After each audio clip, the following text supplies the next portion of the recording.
Good morning to all of you साथियों, कैसे हैं आप लोग। हम उम्मीद करते हैं कि आप सब अच्छे होंगे और बहुत मन से पढ़ाई कर रहे होंगे।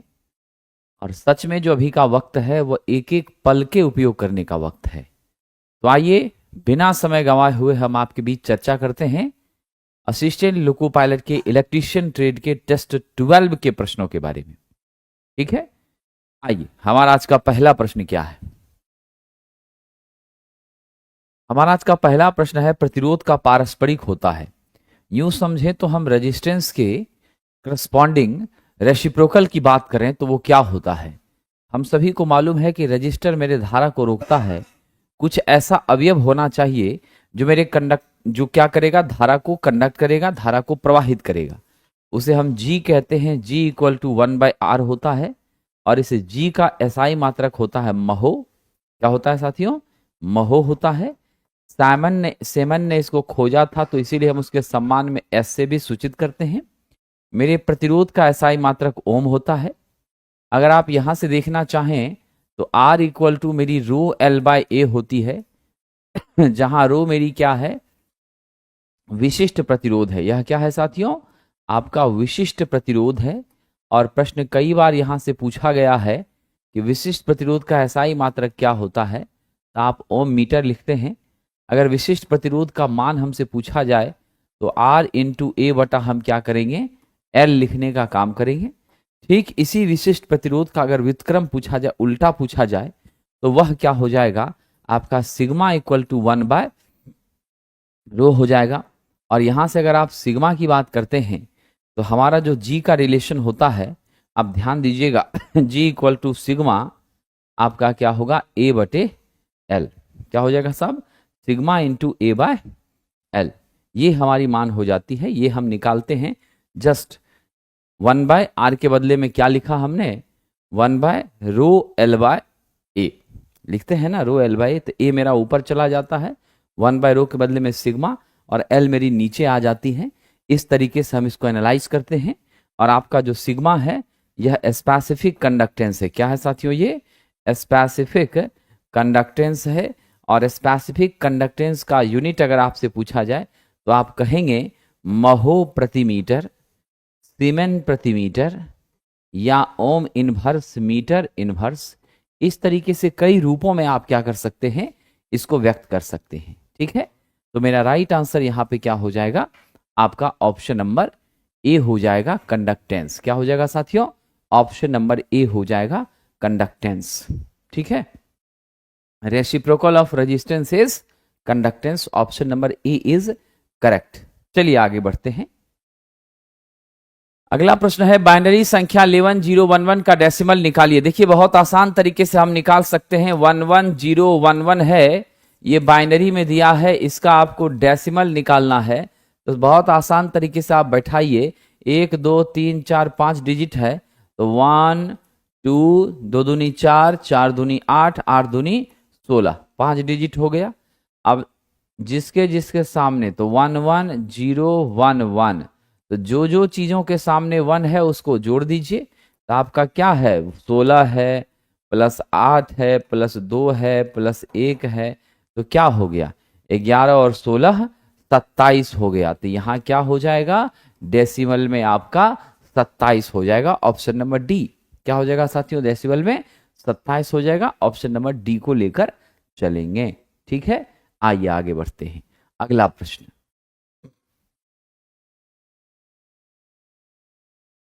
चलिए अगले प्रश्न को देखते हैं।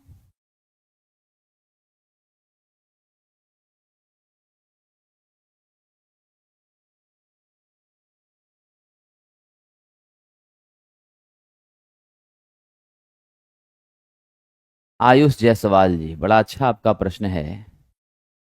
ठीक है, आप लोगों का प्यार और आशीर्वाद ही काफी है मेरे लिए।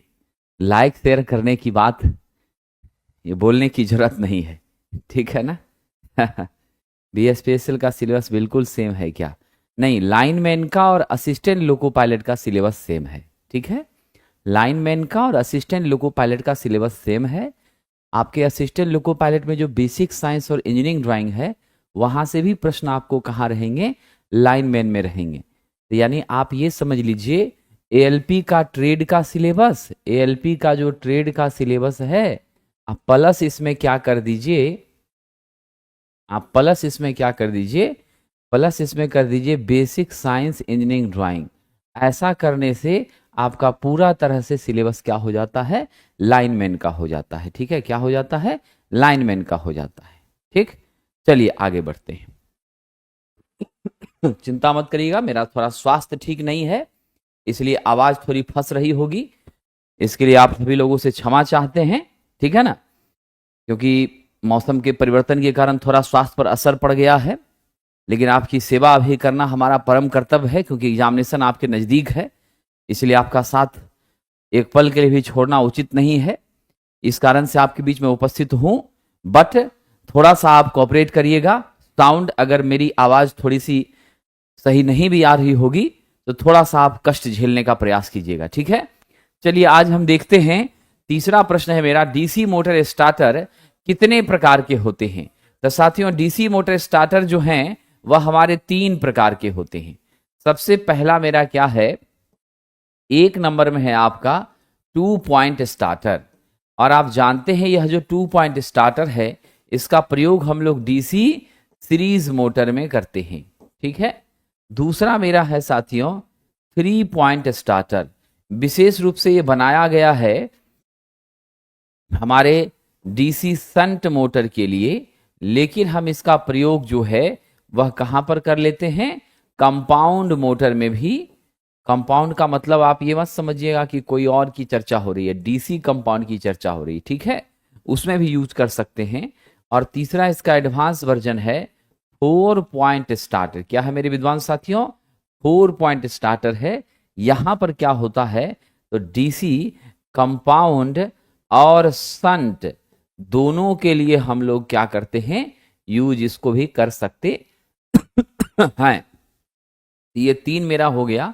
मूल पर्पस होता है मेरे इस स्टार्टर का, क्या होता है साथियों, तो स्टार्टिंग करंट से, स्टार्टिंग करंट को लिमिट करना, स्टार्टिंग करंट को नियंत्रित करना ही इसका क्या होता है, मूल उद्देश्य होता है। इसलिए हमारा उत्तर हो जाएगा ऑप्शन नंबर सी। क्या हो जाएगा हमारा उत्तर, ऑप्शन नंबर सी हो जाएगा। ठीक है, चलिए आगे बढ़ते हैं। बड़ा अच्छा प्रश्न है जितेंद्र जी आपका। सर आईटीआई का प्रश्न आएगा कि डिप्लोमा का। आप अगर डिप्लोमा से भी एएलपी का एग्जाम दे रहे हैं, आप बीटेक की योग्यता से भी एएलपी का एग्जाम दे रहे हैं, आप आईटीआई की योग्यता से भी दे रहे हैं, तीनों छात्रों को प्रश्न समान रहेगा और प्रश्न आईटीआई से ही पूछे जाएंगे। समझ गए, क्या होंगे प्रश्न, आईटीआई से ही पूछे जाएंगे। इसीलिए आपको बिल्कुल भी परेशान नहीं होना है। आरआरबी जेई की जो एग्जामिनेशन होगी वहां पर आपको डिप्लोमा लेवल के प्रश्न पूछे जाएंगे। ठीक है, क्या होंगे, वहां डिप्लोमा लेवल के प्रश्न पूछे जाएंगे, यहां सिर्फ और सिर्फ आपको आईटीआई का ही प्रश्न पूछा जाएगा। ठीक है, चलिए आपको पीवाईक्यू में 40+ मार्क्स ट्रेड में आ रहा है, तो आपको कोई रोक सकता है ये? अगर आप प्रीवियस ईयर क्वेश्चन में 40+ मार्क्स स्कोर कर रहे हैं तो आपको कोई नहीं रोक सकता है ट्रेड में पास होने में। आप गारंटी ले लीजिए, क्योंकि 28 मार्क्स पर ही ट्रेड पासिंग है, यहां स्कोर नहीं करना, क्वालिफाई करनी है। जब आप 40+ पहुंच रहे हैं तो 100% आपसे ट्रेड निकल जाएगा और निश्चित रूप से आप सीबीटी 2 को क्रैक करेंगे। अपने अंदर उस आत्मविश्वास को कम मत होने दीजिए जो आपको सफलता के दरवाजे तक ले जाने के लिए आपके भीतर बैठी हुई है। इसीलिए एकदम चिंता मत करिए। चलिए, तो मेरा राइट आंसर क्या है, 2 पॉइंट स्टार्टर सीरीज में, 3 पॉइंट संट में, 4 पॉइंट डीसी संट और कंपाउंड में, और इमरजेंसी केस में हम 3 पॉइंट को कंपाउंड में भी यूज कर लेते हैं। आइए, कह रहा है दो आवेशित कणों के बीच दूरी घटाकर मूल दूरी से आधी कर दी जाए। मान लीजिए यहां एक कण है जिसका मान है Q1 और यहां एक कण है जिसका चार्ज कितना है Q2। दोनों के बीच हमारी दूरी है D। आप जानते हैं मेरा F जो है, फोर्स जो है, वह Q1 और Q2 के समानुपाती होता है और दोनों की बीच की दूरी के वर्ग का व्युत्क्रमानुपाती होता है। आपसे कह रहा है कि दोनों के बीच की मूल दूरी को आधी कर दिया जाए, यानी F समानुपाती क्या हो जाएगा 1/1/2 का स्क्वायर। आफ्टर दैट मेरा क्या हो जाएगा 4। यानी स्पष्ट ही बात है साहब, पहले की अपेक्षा मेरा अब जो बल है वो कितना बढ़ जाएगा, 4 गुना बढ़ जाएगा। क्या हो जाएगा साहब, 4 गुना बढ़ जाएगा, इसमें कोई शक नहीं है। 1/2 है तो 1/2 का उल्टा 1/4, 1/1/4 तो मेरा मान क्या हो जाएगा, बढ़ जाएगा। क्योंकि आप जानते हैं दूरी बढ़ती है तो मेरा बल घटता है, और दूरी घटती है तो मेरा बल बढ़ता है, क्योंकि व्युत्क्रमानुपाती है, वर्ग का व्युत्क्रमानुपाती है। समझ गए कि नहीं? चलिए आगे बढ़ते हैं। अगला कह रहा है बहुत बड़े वृत्त को बनाने के लिए। ये देखिए हम लोग बहुत बड़े वृत्त को बनाने के लिए, ये जो आप देख रहे हैं छड़ जैसा, ये लेंथनिंग बार है। ये क्या है साथियों हमारा, ये लेंथनिंग बार है। ये क्या है विद्वानों, लेंथनिंग बार है। इस लेंथनिंग बार की मदद से हम व्यास को बढ़ाने का काम करते हैं। क्या करते हैं, व्यास को बढ़ाने का काम करते हैं जरूरत के हिसाब से। और इसकी मदद से हम लोग कम से कम 120 mm से अधिक व्यास का यदि वृत्त बनाना हो तब हम लोग क्या करते हैं, इसका प्रयोग करते हैं। ठीक है। और ये जो आपकी कंपास है, यह मेरी कौन सी कंपास है, बो कंपास है। कौन सी कंपास है विद्वानों, बो कंपास है। यदि हमको सामान्य रूप से 150 mm से अधिक व्यास का वृत्त बनाना है तो डेफिनेटली हम किस कंपास का यूज करेंगे, बो कंपास का यूज करेंगे। और आवश्यकता के अनुसार इस बो कंपास में लेंथनिंग बार को यहां जोड़ करके और भी इसके साइज को बढ़ाया जा सकता है। आप अपनी जरूरत के हिसाब से क्या कर सकते हैं, बिल्कुल साथियों इसको बढ़ा सकते हैं और बड़े से बड़ा वृत्त बना सकते हैं। स्क्राइबर आपका क्या है, एक प्रकार का हमारा मार्किंग टूल है। बीम से हम छोटा साइज का वृत्त बनाते हैं। कह रहा अल्टरनेटर के फील्ड वाइंडिंग की डैश से प्रदाई होती है। तो साथियों अल्टरनेटर का जो फील्ड वाइंडिंग है उसमें हम लोग डीसी सप्लाई देते हैं। क्या करते हैं, अल्टरनेटर की फील्ड वाइंडिंग यह कहाँ होती है आपको मालूम है, ये फील्ड वाइंडिंग मेरे रोटर पर होती है। ठीक है। और इसको हम लोग क्या करते हैं, डीसी सप्लाई देते हैं, जिसे समान रूप से डीसी एक्साइटेशन कहा जाता है। और ये डीसी एक्साइटेशन इसे कांस्टेंट वोल्टेज स्रोत यानी डीसी शंट जनरेटर, अगर ये उपलब्ध नहीं है तो क्यूमुलेटिव कंपाउंड जनरेटर। कौन सा जनरेटर, क्यूमुलेटिव कंपाउंड जनरेटर, जो कि मेरा डीसी क्यूमुलेटिव कंपाउंड है। या तो हम डीसी शंट का या नहीं तो डीसी क्यूमुलेटिव कंपाउंड का क्या करते हैं साथियों, इस्तेमाल करते हैं। और इसका इस्तेमाल करने के बाद फिर हम शाफ्ट के ऊपर भी इसको असेंबल कर देते हैं। क्या करते हैं साथियों, शाफ्ट के ऊपर ही इसको असेंबल कर देते हैं। मेरी शाफ्ट घूमती है, उस पर कहीं न कहीं मेरा क्या होता है, डीसी जनरेटर भी घूमता है। और फिर मात्र 2 स्लिप रिंग लगा होता है। यहां देखिए आपका कार्बन ब्रश है, यहाँ कार्बन ब्रश है। इस कार्बन ब्रश के माध्यम से स्लिप रिंग के थ्रू हमारी क्या होती हैं, तो आपकी अटैच्ड होती है मेरी जनरेटर, और हमारे रोटर के कंडक्टर्स में इसके माध्यम से सप्लाई जाती हैं। और उस रोटर में उत्पन्न होता है अस्थिर चुंबकीय फ्लक्स। क्या उत्पन्न होता है, स्टैटिक मैग्नेटिक फील्ड डेवलप होता है। और वो स्टैटिक मैग्नेटिक फील्ड को चारों ओर जो मेरा आर्मेचर है वह स्टेटर में असेंबल होता है। स्टेटर में 3 फेज की आर्मेचर वाइंडिंग हम उसके इनर भाग में करते हैं, खांचदार संरचना में करते हैं।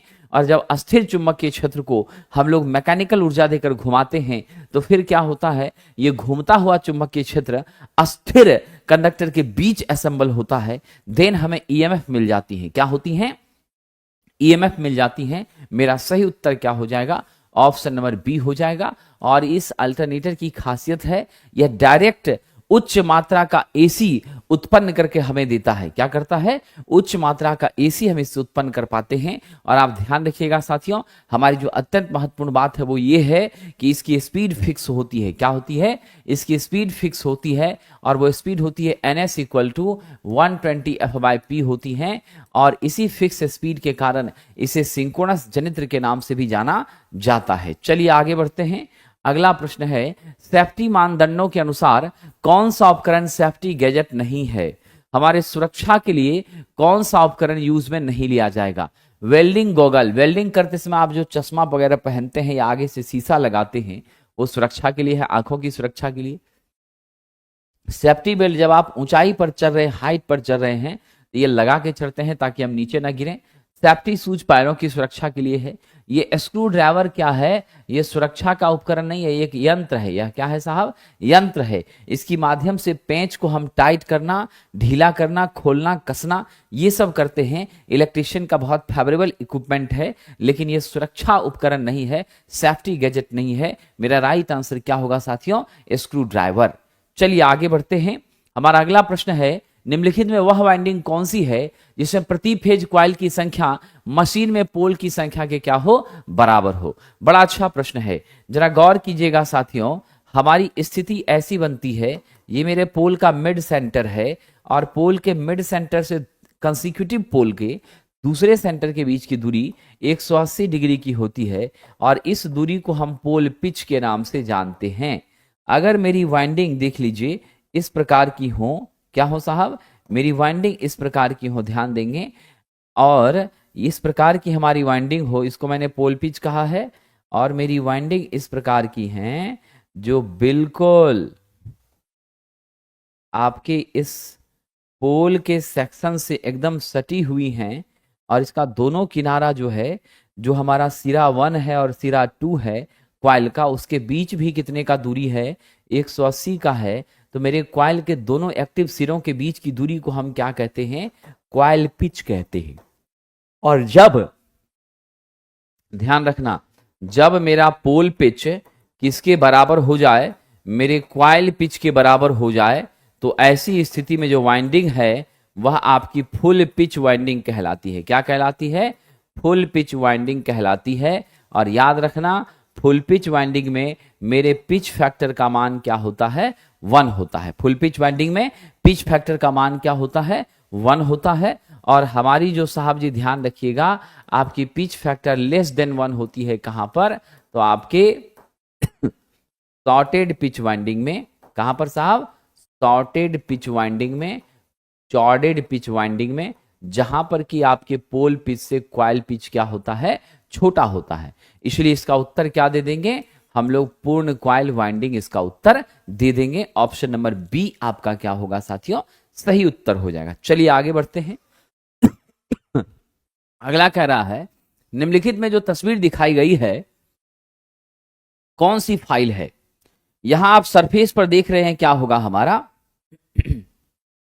तो यहां सरफेस पर आप देख रहे हैं कि उभरा उभरा सतह है। क्या है साहब, ये उभरा उभरा सतह है। और ये उभरा उभरा जो सतह है, ध्यान दीजिएगा, यह उभरा उभरा सतह लकड़ी को छीलने में बड़ा यूज होता है। प्लास्टिक, रबर, इस तरह के मटेरियल को, सॉफ्ट मटेरियल को छीलने में क्या होता है, बड़ा महत्व होता है। ठीक है, बूस्टर बैच में बेसिक साइंस ईडी में रिकॉर्डेड वीडियो नहीं मिल रहा, ये तो बड़ी विचित्र बात है। बूस्टर बैच में जो क्लासेस डेली चल रही हैं वो क्लासेस वहां ऑटो अपलोडेड होती हैं और वह अपलोडेड क्लास वहां रिकॉर्ड भी रहती हैं, आप उसको अनलिमिटेड बार देख भी सकते हैं। ठीक है ना, तो इसीलिए मुझे लगता है कि आप एक बार अच्छे से उसको देखिए और बिल्कुल भी परेशान मत होइए। ठीक है ना, उसमें रिकॉर्डेड देने की आवश्यकता ही नहीं है। जब हम अपने सिलेबस के अंतिम चरण में पहुंच ही रहे हैं, रिवीजन के पायदान को हम कवर कर ही रहे हैं, तो उसमें अलग से अब रिकॉर्डेड क्या होगा। जो क्लासेस चल रही हैं वो ऑलरेडी वहां पर रिकॉर्डेड मोड में उपलब्ध हैं, तो फिर परेशान होने का कोई वहां पर कारण नहीं बनता है। अब जरा देख लीजिएगा, निम्नलिखित चित्र में जो रेती है ये मेरी रास्प कट रेती है। कौन सी रेती है, रास्प कट फाइल है। उभरा उभरा सतह होता है और आप ध्यान रखिएगा, लकड़ी हो गया, नरम धातु हो गया। क्या हो गया साथियों, लकड़ी या नरम धातु, लकड़ी या नरम धातु को छीलने के लिए, उसको साहब हटाने के लिए, उसके लेयर्स को हटाने के लिए हम इसका क्या करते हैं, यूज करते हैं। अच्छा प्रश्न है। नाउ द नेक्स्ट क्वेश्चन कह रहा है पीवीसी का पूरा नाम बताइए, जल्दी बताइएगा साहब। पीवीसी का पूरा नाम होता है पॉलीविनाइल क्लोराइड। क्या होता है, पॉलीविनाइल क्लोराइड। आजकल इसका बहुत प्रयोग हो रहा है। हम लोग पीवीसी इंसुलेटेड केबल का अपने घरों में क्या करते हैं, उपयोग कर रहे हैं। फ्लेक्सिबल केबल होता है। इस पीवीसी के कंड्यूट पाइप का बिल्कुल हम वायरिंग के रूप में क्या कर रहे हैं, यूज कर रहे हैं। ठीक है, ये दोनों चीजें यहां पर हैं। तो हम, ये विद्युत का कुचालक भी होता है ना, इस पर मौसम का जल्दी कोई असर नहीं पड़ता है, पानी का भी असर नहीं पड़ता है। तो राइट आंसर आपका क्या है, option number C. Now the next question, CRO की संवेदनशीलता। आप जानते हैं मेरा सीआरओ, यहां जब आप तस्वीर देखेंगे इस तरह से आपका सावटूथ क्या है, मेरा वेव बना हुआ, इस तरह से मेरा क्या है, सावटूथ वेव मेरा बना हुआ है, ठीक है। और ये मेरी ट्रायंगुलर वेव बनी हुई है। तो सीआरओ का पूरा नाम होता है कैथोड रे ऑसिलोस्कोप। सीआरटी जो कैथोड रे ट्यूब है वह सीआरओ की क्या होती है, हर्ट होती है। हमारी सीआरटी क्या होती है, कैथोड रे ट्यूब, ये सीआरओ की हर्ट होती है, पहली चीजें। दूसरी महत्वपूर्ण बात, इससे हम लोग तरंग की आकृति को क्या करते हैं साहब, इससे हम लोग तरंग की आकृति को बिल्कुल आसानी से देख पाते हैं, उसके आकार को, शेप को हम आइडेंटिफाई कर पाते हैं। इसकी मदद से हम आवृत्ति का भी मापन करते हैं, लेकिन कितने तक, 1 गीगाहर्ट्ज की आवृत्ति को मापने में हम इसकी मदद से सक्षम हो जाते हैं। ये सब इसकी खासियत है। अब आपसे कह रहा, सीआरओ की जो सेंसिटिविटी होती है, आप ध्यान दीजिएगा, इसकी सेंसिटिविटी दो तरह का मेरा एम्पलीफायर होता है, एक हॉरिजेंटल, एक आपका वर्टिकल। तो हॉरिजेंटल एम्पलीफायर में अगर आपकी इंक्रीमेंट हो रही है तो उसके गेन का क्या होता है, समानुपाती होता है। समझ गए क्या होता है, हॉरिजेंटल एम्पलीफायर के गेन का समानुपाती होता है हमारे सीआरओ की सेंसिटिविटी। बड़ा अच्छा प्रश्न है, प्रकाश का रंग निर्भर करता है। आप सब जानते हैं C इक्वल टू क्या होता है, न्यू इंटू लैम्डा होता है ना, क्या होता है, न्यू इंटू लैम्डा। ये दोनों चीजों पर निर्भर करता है, हमारी गति पर भी निर्भर करता है और साथ ही साथ आपकी आवृत्ति पर भी क्या करता है, निर्भर करता है। तो हम यहां उत्तर कौन सा ले ले विद्वान मित्रों, what should be the correct answer for this question. I think you are capable to give the answer, option number D is the correct. हमारी आवृत्ति और हमारी वेलोसिटी, ये दोनों के आधार पर हम ये तय कर पाते हैं कि हमारा प्रकाश का रंग कैसा होगा। और आप देख रहे हैं कि जिस प्रकाश का, जैसे एग्जाम्पल के तौर पर रेड लीजिए, उसका तरंगदैर्ध्य उच्च होता है लेकिन उसकी साहब आवृत्ति बहुत कम होती है। आप वायलेट ले लीजिए, तरंगदैर्ध्य बहुत कम होता है लेकिन उसकी आवृत्ति क्या होती है, अत्यंत उच्च होती है। ये दोनों के बीच का संबंध एक दूसरे का कैसा है, बिल्कुल उल्टा है साथियों, ठीक है। चलिए आगे बढ़ते हैं। मॉसफेट, इसका पूरा नाम तो सबको याद अब हो ही गया होगा। इसका पूरा नाम है सरकार, मेटल ऑक्साइड सेमीकंडक्टर। क्या नाम है, metal oxide semiconductor field effect transistor. क्या है सरकार, फील्ड इफेक्ट ट्रांजिस्टर। दोस्तों मेरा जो यह metal oxide semiconductor field effect transistor है, मॉसफेट, आप ध्यान देंगे हमारी यह मॉसफेट जो है वह वोल्टेज कंट्रोल डिवाइस होती हैं। एफईटी परिवार का जितना भी सदस्य है वह प्रायः आपका क्या है, वोल्टेज कंट्रोल डिवाइस होता है। वोल्टेज के नियंत्रण से उसका क्या होता है साहब, नियंत्रण होता है। अब सवाल यह है कि इस सर्किट की हमारी इंपीडेंस क्या होती है। माय डियर फ्रेंड्स, सर्किट की जो इंपीडेंस है वह 10 की पावर 8 ओम के बीच में होती है, उच्च इंपीडेंस होती हैं। अब मेरा सवाल यहाँ पर उत्पन्न होता है कि इंपीडेंस क्या है। इंपीडेंस का ऐसा ही मात्रक ओम होता है।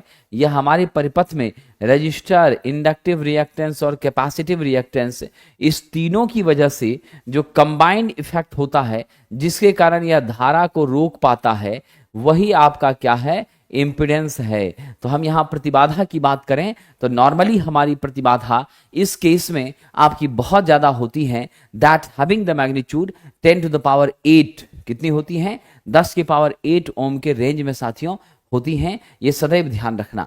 चलिए आगे बढ़ते हैं। अगला प्रश्न कह रहा, बिना फिल्टर के रेक्टिफायर सर्किट का आउटपुट। साहब जी मेरे रेक्टिफायर का काम आप जानते हैं, इसका काम ही होता है क्या करना सरकार, एसी को डीसी में बदलना। बात तो बिल्कुल सही है, लेकिन ये प्योर डीसी में नहीं बदल पाती। इसका जो डीसी होता है वह आपका कैसा डीसी होता है, पल्सेटिंग डीसी होता है। क्या होता है साहब, यह आपका पल्सेटिंग डीसी होता है।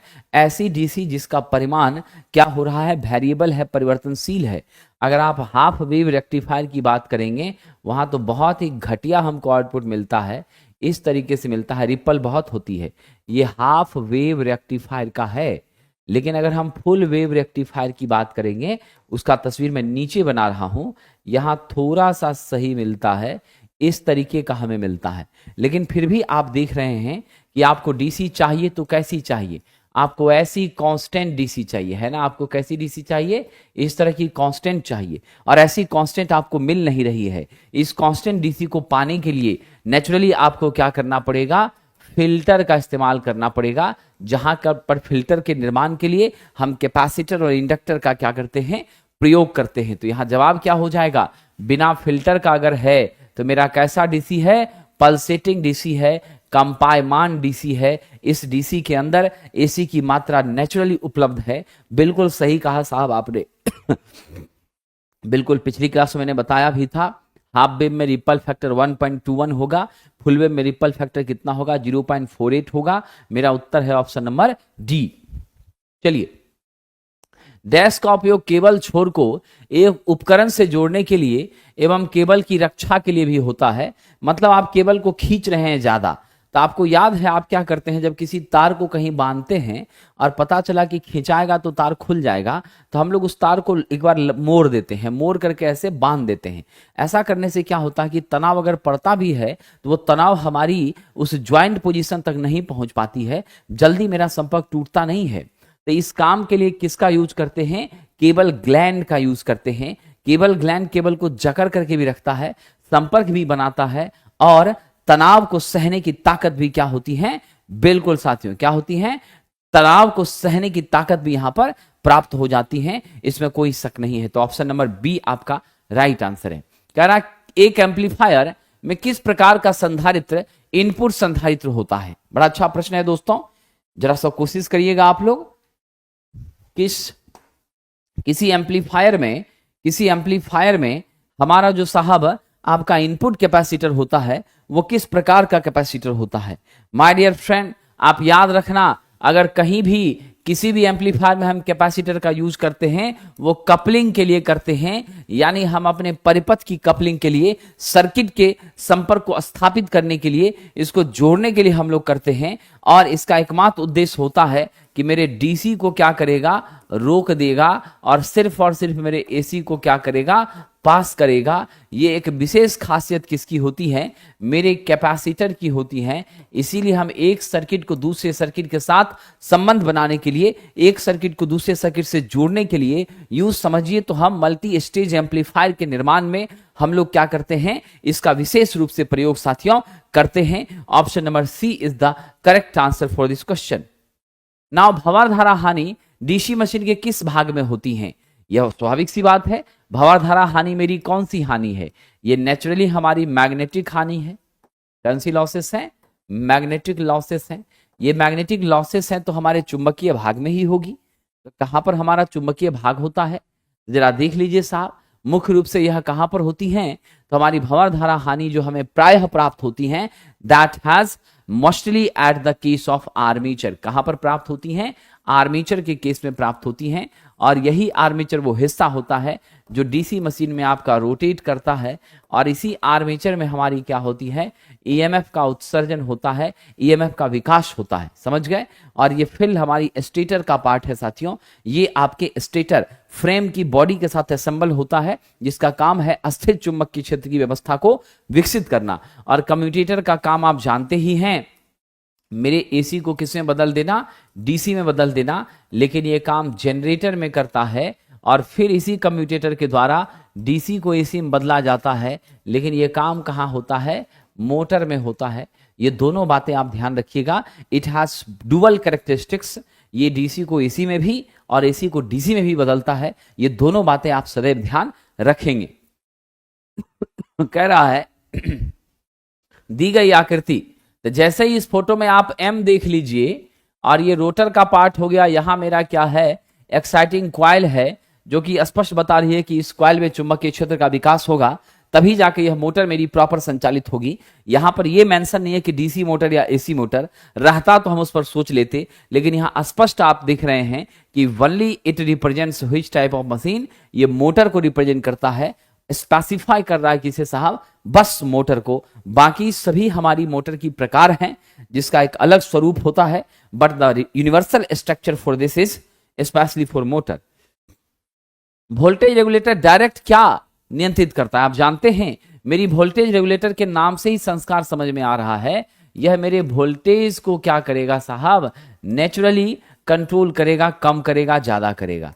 अब वोल्टेज को कम करने से ज्यादा तो रेटेड मान से कभी भी ज्यादा नहीं कर सकता, रेटेड मान तक ही रखेगा। ये बात तो आप ध्रुव सत्य है जिसको दिमाग में रख लीजिए। लेकिन इसकी मुख्य जो विशेषता होती है वह करता क्या है साहब, तो मेरे वोल्टेज के मान को कम करने से नेचुरली हमारी क्या हो जाती है, करंट कम हो जाती है। क्या होती है, वोल्टेज के मान के कम होने के कारण मेरी फिल करंट क्या हो जाती है, कम हो जाती है। और फिर हम लोग जनरली जीना डायोड का क्या करते हैं, यहां पर यूज करते हैं। किसका यूज करते हैं इलेक्ट्रॉनिक में, हम लोग जीना डायोड का वोल्टेज के रेगुलेशन के लिए यूज करते हैं। और आप सब जान लीजिएगा जीना डायोड मेरी रिवर्स बायास में काम करती हैं। ऐसे डमरू की तरह इसका क्या होता है, ध्यान रखिएगा, डमरू की तरह इसका क्या होता है, हमारा सिंबल साथियों होता है, एक ऊपर की तरफ मुड़ा हुआ, एक नीचे की तरफ मुड़ा हुआ। ओनली रिवर्स बायस में इट वर्क्स डियर फ्रेंड। चलिए आगे बढ़ते हैं। सिग्नल के परिमाण को बढ़ाने के लिए कौन सा उपकरण, तो मेरा सिग्नल अगर पहले से वीक है तो मेरे इस सिग्नल को एकमात्र उपकरण है जिसका नाम है सरकार एम्पलीफायर। क्या नाम है, एम्पलीफायर। यह क्या काम करती है, मेरे कमजोर सिग्नल के विड्थ को बढ़ाने का काम करती है। Option number D. इन्वर्टर जो है वह एसी को डीसी में नहीं, इन्वर्टर डीसी को एसी में बदलता है। क्या करता है, डीसी को एसी में बदलने का काम करता है। मेरी रेक्टिफायर जो है वह क्या करती है, यह एसी को डीसी में बदलने का काम करती है। मेरा राइट आंसर यहां पर क्या होगा dear friend, option number D amplifier. साथियों अंतिम समय में हमारी संस्थान ने आपकी सेवा के लिए मुझे मौका दिया है और इस मौके में मैं आपकी कुछ सेवा करने का प्रयास कर रहा हूं। यदि आप चाहते हैं कि अंतिम समय में थोड़ा रिवीजन कर लें तो आप इस booster revision batch ALP CBT two electrician trade theory से जुड़ सकते हैं, जहां ऑलमोस्ट हम सभी चैप्टर्स को फास्ट रिवीजन करवा रहे, उसके क्वेश्चंस करवा रहे हैं। इसको रिपीट करके आपको देख लेना है, ठीक है, बस इसी से आपका काम चल जाएगा, ठीक है। और आपको बहुत चीजें रिकॉल हो जाएंगी और एग्जामिनेशन में सीबीटी 2 के ट्रेड में जरा भी दिक्कत महसूस नहीं होगी, कम से कम क्वालिफाइंग मार्क्स को पाने के लिए।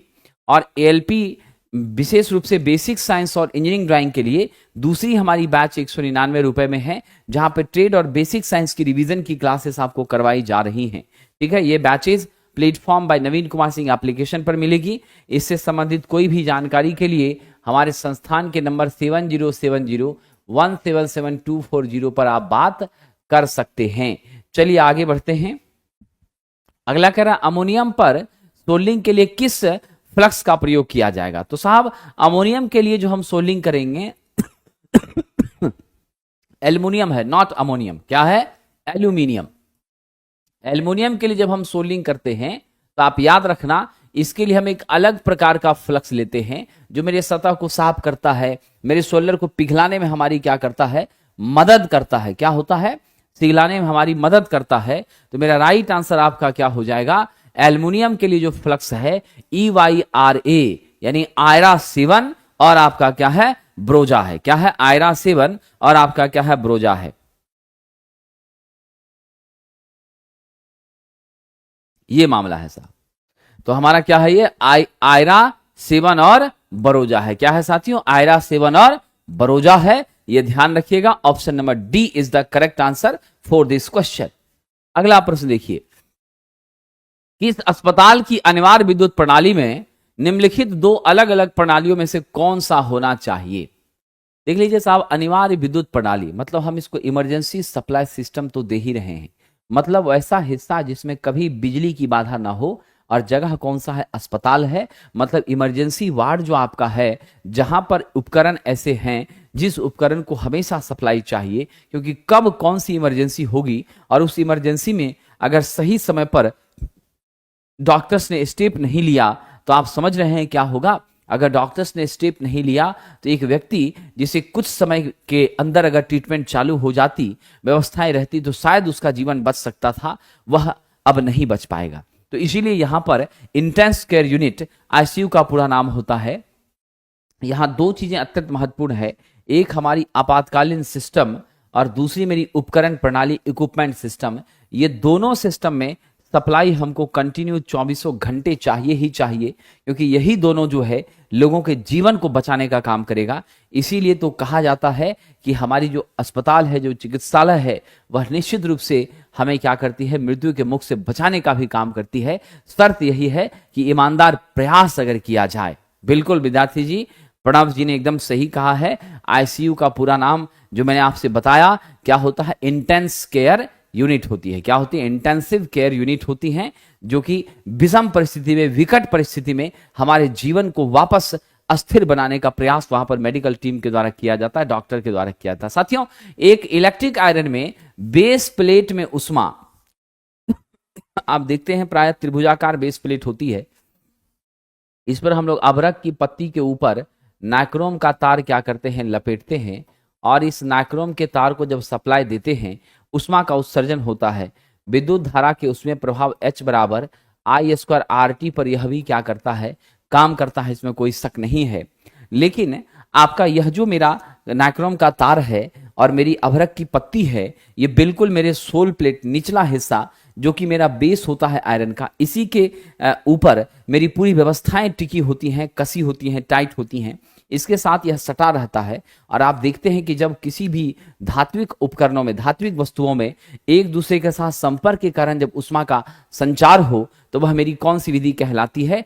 चालन विधि कहलाती है। So we are going with the option number B. ये मेरा कंडक्शन के माध्यम से क्या होता है, उष्मा का यहां पर साहब संचरण होता है। नाउ द नेक्स्ट क्वेश्चन, अच्छे कुचालक की विशेषता क्या होनी चाहिए? आप ध्यान रखना, एक अच्छा कुचालक जो होगा उसकी निश्चित रूप से प्रतिरोध क्या होनी चाहिए? उच्च होनी चाहिए। क्या होनी चाहिए साथियों? उसकी प्रतिरोध उच्च होनी चाहिए। और इलेक्ट्रिक पोटेंशियल को सहने की ताकत भी क्या होनी चाहिए? उच्च होनी चाहिए। जल्दी ब्रेकडाउन उसका हाई वोल्टेज पे एकदम ना हो, यानी उसकी डायलेक्ट्रिक स्ट्रेंथ उच्च हो। ये प्रमुख गुण है हमारे चालक के लिए, मेरे कुचालक के लिए। और नॉर्मली आप जीवन भर याद रखना, मेरे इंसुलेटर का इंसुलेशन रेजिस्टेंस का मान किसी भी हाल में 0.1 मेगा ओम से क्या होता है, अधिक ही होता है। इससे कम के बारे में तो हम कल्पना भी नहीं कर सकते हैं। Option number B. Motor overload relay का उपयोग आमतौर पर डैश के लिए किया जाता है। मेरे विद्वान साथियों ध्यान रखिएगा, मोटर ओवरलोड रिले, नाम से ही संस्कार क्लियर हो गया। ओवरलोड का मतलब ही है अधिभार से सुरक्षा देगा, क्योंकि ये इलेक्ट्रिकल इंजीनियरिंग है साहब। यहां तकनीक में क्या होता है, जैसा काम वैसा ही नाम। तो ये ओवरलोड से सुरक्षा दे रहा है, तो इसीलिए नाम क्या हो गया, ओवरलोड रिले। और ओवरलोड रिले के रूप में हम लोग नॉर्मली किसका यूज करते हैं? तो आप ध्यान रखिएगा, हम लोग नॉर्मली जो है साहब थर्मल रिले का ही क्या करते हैं, यूज करते हैं। हालांकि थर्मल रिले मेरी सुस्त रिले है, जब तक सुटेबल टेम्परेचर को यह अचीव नहीं करती हैं तब तक यह परफॉर्म नहीं करती हैं। फास्ट रिले मेरा कौन सा है? इलेक्ट्रोमैग्नेटिक रिले है। कौन सा मेरा फास्ट रिले है डियर फ्रेंड? इलेक्ट्रोमैग्नेटिक रिले मेरा क्या है? फास्ट रिले है। चलिए, कह रहा है संट मोटर में मेरी जो टॉर्क होती है that should be proportional with. मेरी जो साहब टॉर्क होती हैं, आप जानते हैं संट मोटर में, तो यहां पर मेरा टी समानुपाती IA इंटू फाई। लेकिन मेरा फ्लक्स यहां क्या होता है संट में? कांस्टेंट होता है। संट में मेरी फ्लक्स क्या हो जाती है? कांस्टेंट हो जाती है। जब मेरी फ्लक्स कांस्टेंट हो जाती है तो ऐसे सिचुएशन पर मेरा टॉर्क IA का सिर्फ क्या होता है?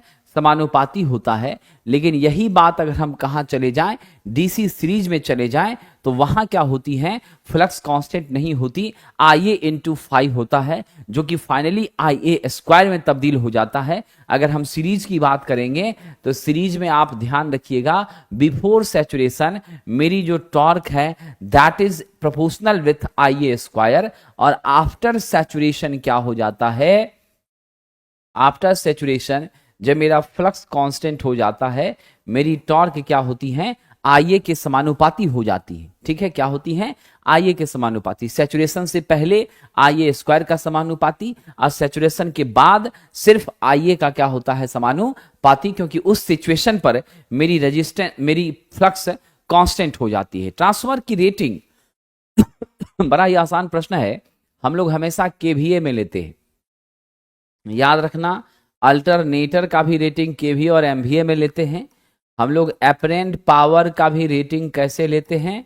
तो बिल्कुल साथियों केवीए में ही लेते हैं। किलोवाट आवर जो है यह हमारी एनर्जी का क्या होता है साहब? निश्चित रूप से मात्रक होता है, एनर्जी को मापते हैं। किलोवाट जो है इसमें हम लोग डीसी जनरेटर की क्या करते हैं? रेटिंग लेते हैं। या नहीं तो हमारी एक्टिव पावर को भी हम लोग कैसे मेजर करते हैं? किलोवाट में। केवीएआर किलो वोल्ट एम्पियर रिएक्टेंस होता है। क्या होता है?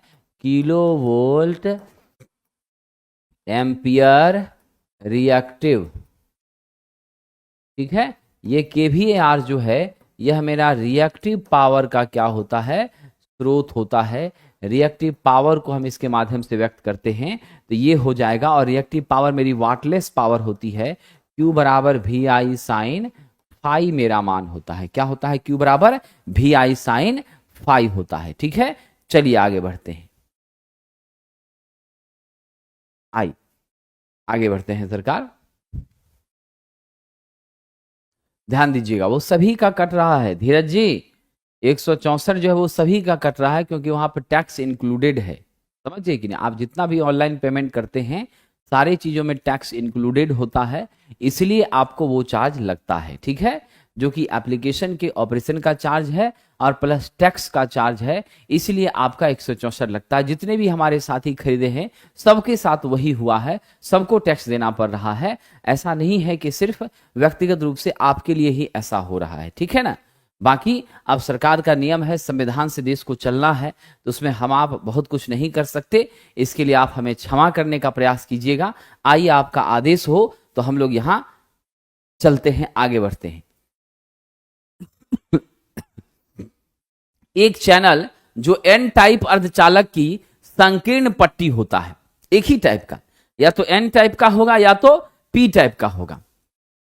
तो उस तरह के चैनल में जहां एक ही चैनल से मेरा कंडक्शन होता है, या तो होल से या तो इलेक्ट्रॉन से, या तो एन चैनल या तो पी चैनल, ऐसी स्थिति में आपका क्या हो जाएगा? ऐसा जो अवयव है जो single nature of charge carrier से धारा का संचार करता है, करंट का कंडक्शन करता है, we are consider this like as a field effect transistor.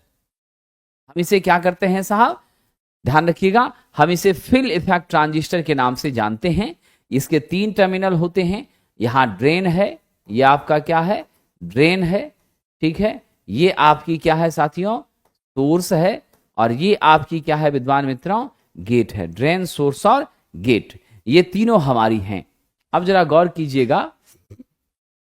ठीक है, ड्रेन, सोर्स और गेट है। अब जो हमारी ड्रेन, सोर्स और गेट 3 टर्मिनल है, तो ऐसे जो हमारे एग्जाम्पल होते हैं, we are consider this as for what? बताइए जल्दी। What should be right answer dear friend? N type अर्धचालक की संकीर्ण पट्टी बनाने वाला क्या होता है मेरा? फील्ड इफेक्ट ट्रांजिस्टर होता है। क्या होता है जी?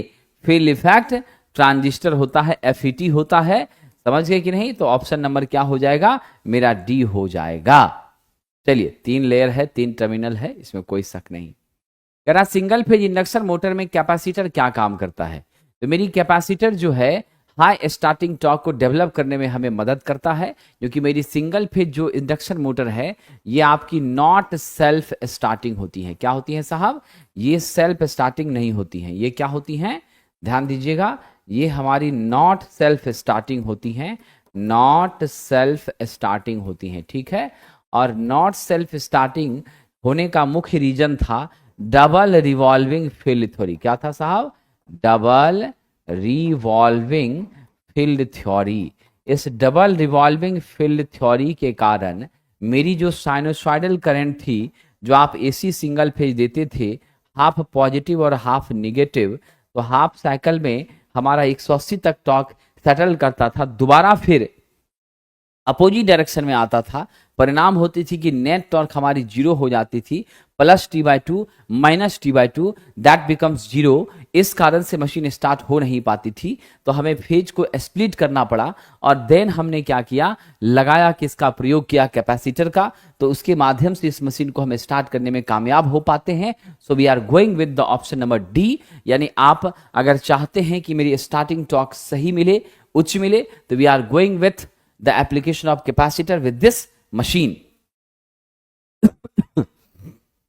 करा किसी ज्यावक्रिय वोल्टेज स्रोत में श्रृंखला के रूप में हमने क्या जोड़ दिया है, कैपेसिटर जोड़ दिया है, और उसके साथ एक रजिस्टर भी आपका जुड़ा हुआ है। कैपेसिटर के आर पार वोल्टेज प्रतिरोधक के आर पार की वोल्टेज का, तो जरा ध्यान दीजिएगा, यहां पर हम क्या कर लेते हैं, रेफरेंस किसको ले लेते हैं साथियों, करंट को, क्योंकि सीरीज है। अब जब करंट मेरा रेफरेंस है तो जो मेरे रजिस्टर के अक्रॉस का वोल्टेज है वी आर, वो करंट के साथ सेम फेज में होगा। लेकिन मेरी जो साहब आपकी कैपेसिटर के अक्रॉस की वोल्टेज है वो डेफिनेटली क्या करेगी, मेरे इस करंट से 90 डिग्री से क्या कर जाएगी, लैग कर जाएगी। अब मेरा करंट क्या करेगा, मेरे इस वोल्टेज से, कैपेसिटर के वोल्टेज से आपका लीड कर जाएगा। क्या करेगा, उसके अक्रॉस का जो मेरा वोल्टेज है वो उससे क्या करेगा, लीड कर जाएगा। तो ऐसी परिस्थिति में साथियों आप गंभीरतापूर्वक ध्यान दीजिए, आपसे ये पूछ रहा है, क्या पूछ रहा है, कैपेसिटर के अक्रॉस की वोल्टेज रेजिस्टेंस के वोल्टेज की तुलना में कितने कौन से पक्षगामी है। तो यदि आप यहां पर कंसीडर करते हैं विथ रिस्पेक्ट टू वोल्टेज, तो मेरा क्या हो जाएगा, मेरे आई से, मेरे इस रजिस्टिव वोल्टेज से मेरा जो साहब कैपेसिटेंस का वोल्टेज है वह इससे 90 डिग्री पक्षगामी है। और अगर पक्षगामी होता है तो इस परिस्थिति में हम क्या लेते हैं, -90 लेते हैं। What we consider dear friend, -90, क्योंकि माइनस चिन्ह पक्षगामी के लिए होता है और प्लस चिन्ह किसके लिए होता है, अग्रगामी के लिए होता है। Right answer is option number B. अगला कह रहा है डायोड पश्च बायसित होने का क्या प्रभाव होता है। मेरी डायोड जब रिवर्स बायस में होती हैं तो ध्यान रखिएगा, ये P और N है, हम P टाइप के मेजॉरिटी कैरियर को नेगेटिव टर्मिनल बैटरी से और N टाइप के पॉजिटिव टर्मिनल को N टाइप के मेजॉरिटी कैरियर जो कि इलेक्ट्रॉन्स ज्यादा है उसको हमने किससे जोड़ दिया है, प्लस से, और P को जोड़ दिया है माइनस से। यह जो मेरी कनेक्शन है वह क्या कहलाती है, रिवर्स बायसिंग कहलाती है। और जब रिवर्स बायसिंग होती है तो आप ध्यान रखिएगा, मेरा जो बैरियर पोटेंशियल है, समझ गए क्या होता है, ये P और N, इसके बीच में जो रिकम्बिनेशन ऑफ इलेक्ट्रॉन और होल्स होता है वो बैरियर पोटेंशियल बढ़ जाता है। मेरे बैरियर पोटेंशियल की विड्थ क्या हो जाती है, काफी चौड़ी हो जाती है। कंडक्शन मेरा नहीं होता है, बिल्कुल भी नहीं होता। एक्सेस समय तक अगर आपने ऐसा रख दिया तो मेरी डायोड जलकर राख भी हो जाएगी। इसीलिए हम क्या दे दें, बैरियर पोटेंशियल का मान नेचुरली आपका क्या होगा, बढ़ जाएगा। डैश के लिए इन्वर्टर का प्रयोग करते हैं, तो ध्रुव सत्य है, इन्वर्टर का काम ही है साहब क्या करना, डीसी को एसी में बदलना। एसी को डीसी में बदलने के लिए हम किसका इस्तेमाल करते हैं, रेक्टिफायर का इस्तेमाल करते हैं। क्या करते हैं सरकार, रेक्टिफायर का सस्ता होता है, इन्वर्टर मेरा महंगा होता है। कह रहा सुरक्षा के लिए स्विच डैश को नियंत्रित करता है। बहुत अच्छा प्रश्न है। सुरक्षा के लिए स्विच सिर्फ और सिर्फ कहां जोड़ते हैं हम लोग, हम स्विच को फेज तार के साथ श्रेणी में जोड़ते हैं। क्या करते हैं, फेज तार के साथ श्रेणी में जोड़ते हैं।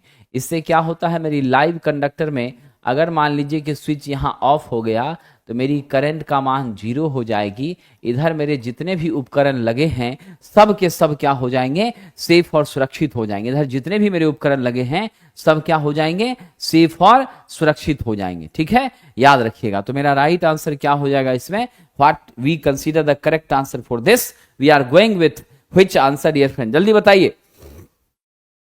फेज केबल की सुरक्षा के लिए ऑप्शन नंबर बी हो जाएगा। क्या हो जाएगा, फेज केबल की सुरक्षा के लिए। ठीक है, बिल्कुल। और अभिषेक साहब यह भी याद रखिएगा कि हमारी जो फ्यूज, आपका फ्यूज है वह भी सदैव मेरे फेज तार के साथ श्रेणी में ही जोड़ा जाता है।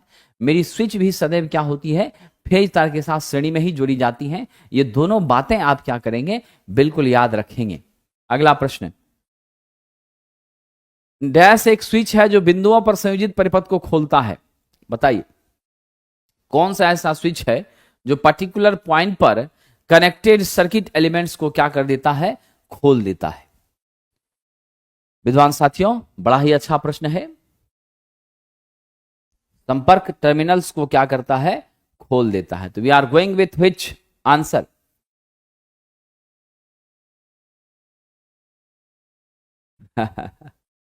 कह रहा है दो परिपथ को, दो बिंदुओं को खोलने का काम करता है। तो मेरा क्या है, डबल ब्रेक स्विच। ये क्या काम करता है, दोनों के बीच को संपर्क को खोलने का काम करता है साहब। ठीक है, ध्यान रखिएगा। Double break switch, horn gap जो है यह क्या करती हैं, तो हमारे सब स्टेशन वगैरह में लगी होती हैं।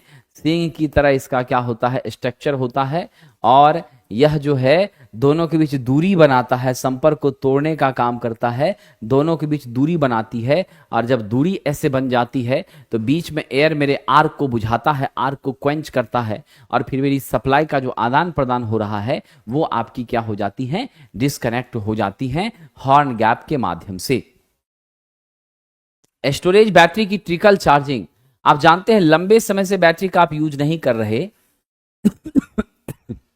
खास करके लेड एसिड सेल जो है, आप मान लीजिए कहीं बाहर चले गए, बहुत दिन से यूज नहीं किया, वापस आए, उसको साफ किया, क्लीन किया, पानी डाला, है ना, इलेक्ट्रोलाइट वगैरह को डाला, और तब जाकर के धीरे धीरे जो स्लो मेथड ऑफ चार्जिंग है, स्लो मेथड ऑफ चार्जिंग, वही आपकी ट्रिकल चार्जिंग कहलाती है। और on behalf of trickle charging मेरा लंबे समय तक क्या होता है, सेल टिकता है, और सेल की लाइफ भी क्या होती है साथियों, वो बढ़ जाती है। तो ट्रिकल चार्जिंग काफी अप्रोप्रिएट है, बेहतर है हमारे लिए। We are going with option number D. Battery का यूटिलाइजेशन टाइम क्या होता है, बढ़ता है, और उसकी लाइफ भी क्या होती है, अच्छी हो जाती है। रिवायरेबल फ्यूज वायर में के रूप में किस सामग्री का, रिवायरेबल फ्यूज में फ्यूज वायर के रूप में क्या होता है, आप तो जानते ही हैं मेरे। फ्यूज वायर के रूप में हम लोग लेड आप प्लस किसका यूज करते हैं, टिन का यूज करते हैं, ठीक है, पीबी प्लस एसएन का यूज करते हैं। और ये आपका जो इसका ये रहा मेरा साहब जी, ध्यान रखिएगा, ये फिक्स कांटेक्ट है, यही आपका खुलता और लगता है। इस फिक्स कांटेक्ट को हम फ्यूज का बेस कहते हैं, और इसको फ्यूज का कैरियर कहते हैं।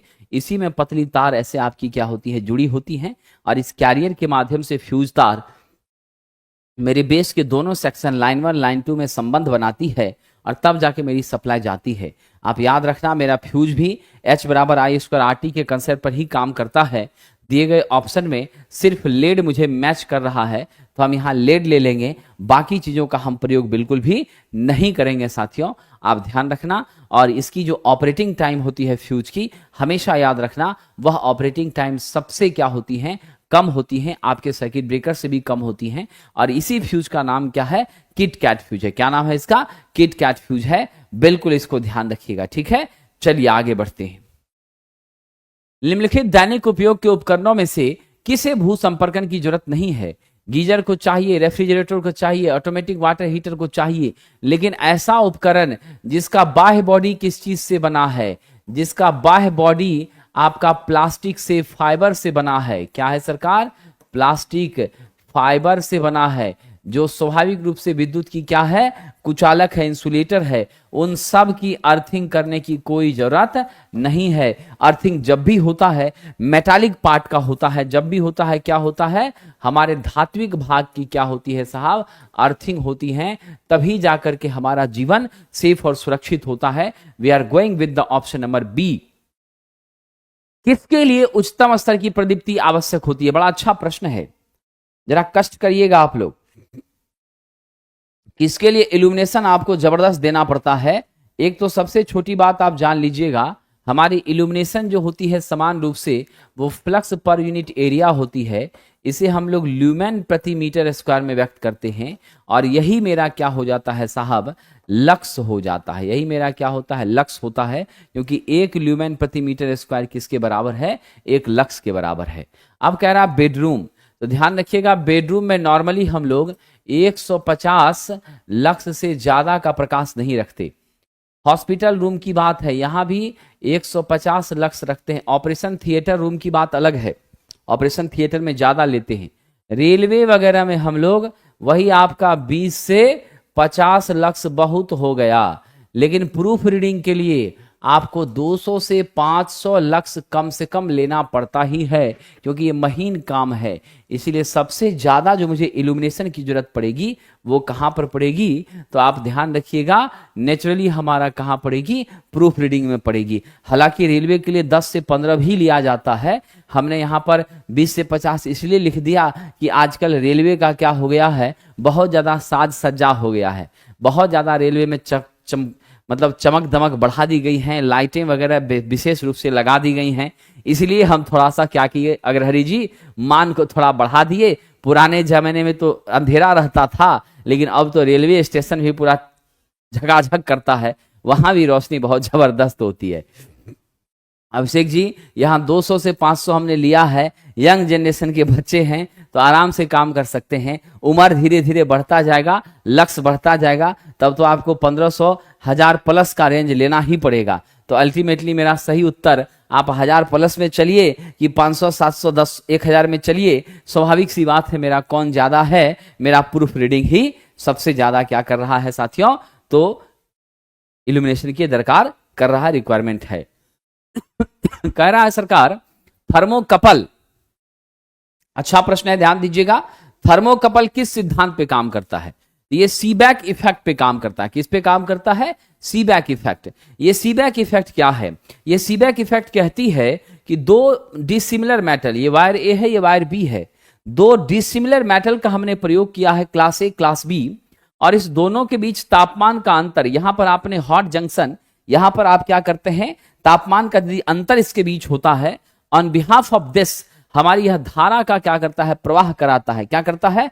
धारा का प्रवाह कराता है, और तब जाकर के हम क्या करते हैं, बड़े आराम से साहब यहां पर मेजरमेंट करने में सक्षम हो जाते हैं।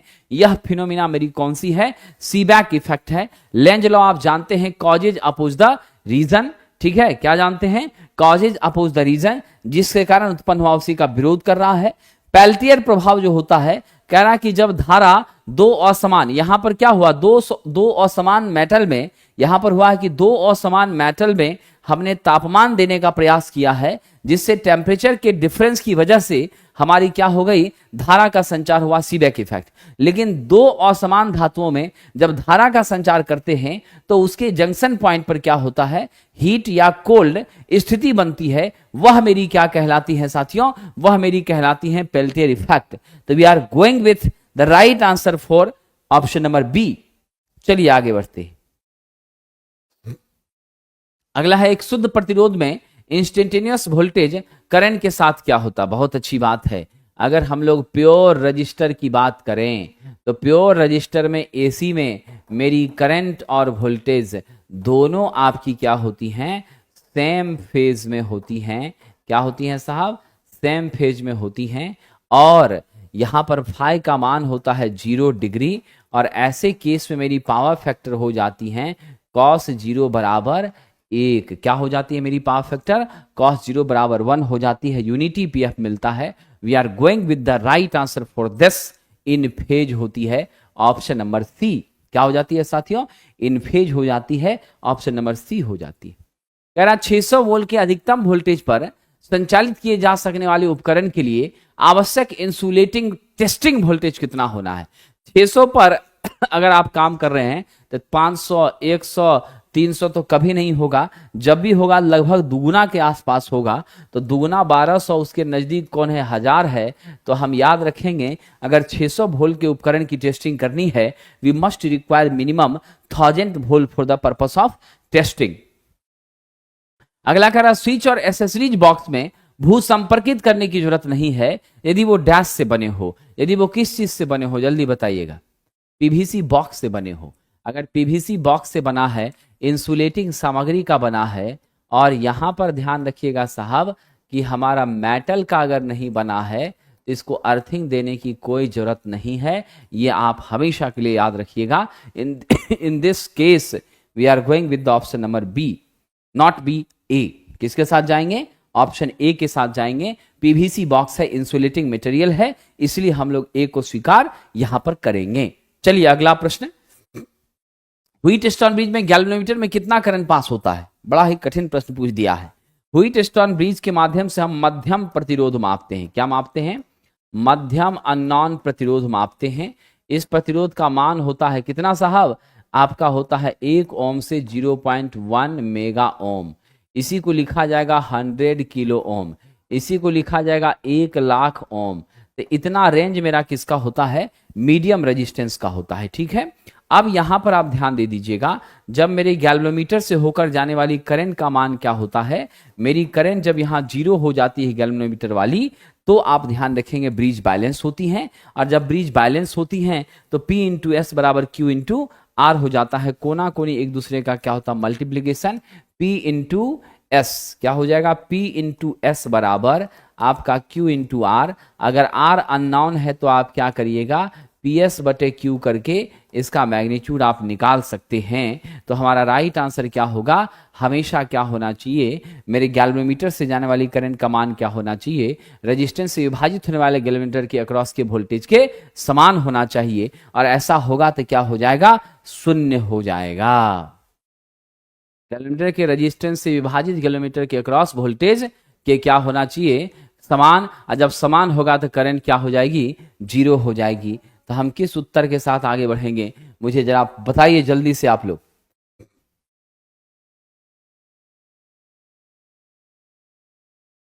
ऑप्शन नंबर बी, यह करंट आपकी पास होती है ना, यह करंट क्या होती है, पास होती है। और यदि बैलेंस स्थिति होगा, बैलेंस स्थिति होगा तो गैल्वेनोमीटर की करंट क्या होगी, जीरो होगी। क्या होगी साहब, बैलेंस स्थिति होगा तो गैल्वेनोमीटर की करंट जीरो होगी। और अगर बैलेंस नहीं है तो आपकी रेजिस्टेंस से डिवाइड होने वाले वोल्टमीटर के अक्रॉस के वोल्टेज वहां से क्या होते हैं उसकी वजह से जो करंट उत्पन्न होती है उसी के मान वहां से जा रही होती है। जीरो इसलिए नहीं लिए हैं, ध्यान दीजिएगा मैम, जीरो इसलिए नहीं लिए हैं क्योंकि यहां पर यह नहीं कहा है कि बैलेंस है। अगर लिखता व्हीटस्टोन ब्रिज में संतुलित स्थिति में, क्या लिख देता, संतुलित स्थिति में, तब तो हम लोग गारंटी के साथ जीरो ले लेते। लेकिन यहां संतुलित नहीं बोला है, इसीलिए हम लोग जीरो नहीं ले रहे हैं। ठीक है, ये रहा सही एक्सप्लेनेशन। आवृत्ति जितनी कम होगी बिजली का झटका उतना ही, बताइए क्या होगा, आवृत्ति जितनी कम होगी बिजली का झटका उतना ही अधिक होगा। तो हम लोग हमेशा ध्यान रखिएगा, आवृत्ति को कम पर संचालित करने का प्रयास हम लोग नहीं करते हैं, अन्यथा हमारा जीवन क्या होगा, खतरे के भीतर चला जाएगा।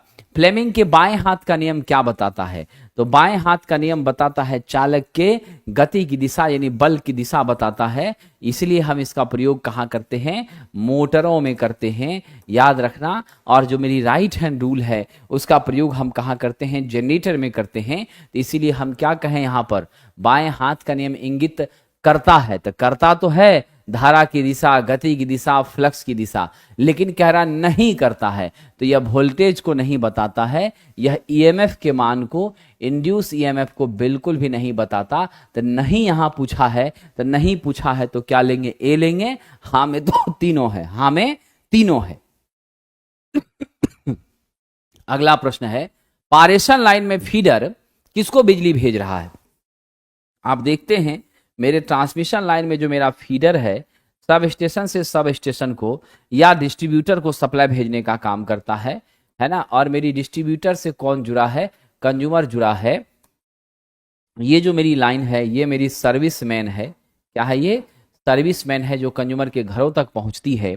और ध्यान दीजिएगा ये वाला लाइन मेरा क्या है सरकार, ये मेरा डिस्ट्रीब्यूटर है। ये क्या है, मेरा डिस्ट्रीब्यूटर है। इसी से कटिया फंसाते हैं, इसी से कंज्यूमर को हम सप्लाई देने का काम करते।